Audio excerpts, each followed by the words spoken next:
back to the channel. So today is a very, very special day. Today we are picking up, I'm gonna put this down. That guy right there, he hates people that film, but I honestly don't care, so I'm gonna take this off. But today's a very, very special day. Ladies and gentlemen, today we are picking up a 2016 BMW 320i M Performance, and pretty crazy car. We're at the Copart right now. We already paid the people. They got notified to bring the car out, so all we gotta do is wait.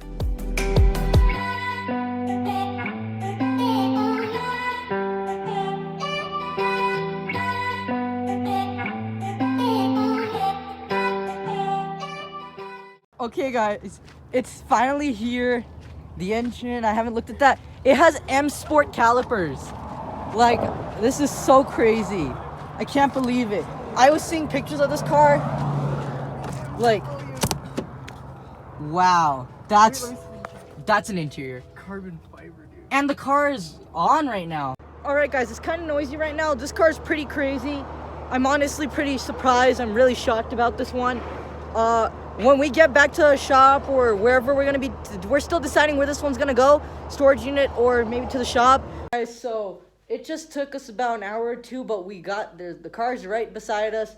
As you can tell, it's in the garage. If you guys want to know how we did that, I'll do a little story time later probably.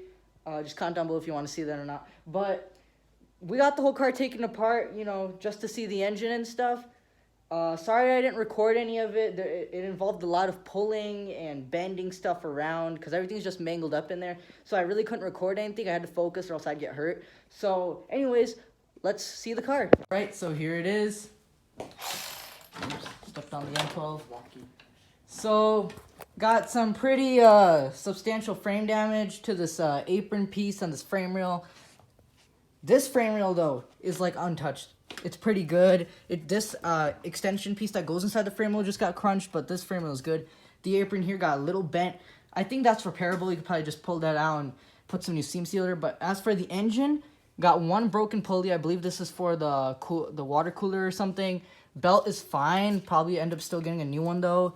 See the alternator spinning right there. You could see the timing belt from under here. We covered it up though because we don't want anything going inside the actual engine block. Then you got the turbo, and then you got just a bunch of pipes that got mangled up, and some of them are cut and broken. So we'll just get a bunch of those new things. This coolant bottle broke from the bottom. We got the transmission cooler right here, and then some pipes just leaking away in there. Got some stuff up here taken apart, making sure it's all good. These are the only wires here that seem cut, and these probably shouldn't have any problem involving the car not starting, because right now it's an enhanced vehicle due to the car being not having a key, which is coming tomorrow. These wires, however, go to the headlight and the fans for the radiators. So these fans shouldn't have any problems with these wires shouldn't have any problems going because they just disconnect right over here. So it's not that big of a deal. But yeah, that's all we got done for today. We need a new rack and pinion, probably a new sway bar, drop the whole subframe. This wheel is still jammed up in there, obviously, because the subframe is pushed back. Haven't gotten to that yet. But the car, all fours are on dollies right now. And this car just has a super nice interior. Only 3 airbags blown, or 4 if you include the seatbelt. And the engine is basically still responding. It still has power and everything. So definitely good with power, no wires cut there. But that's all for today's video, and thank you guys so much for watching. I'll see you guys next time.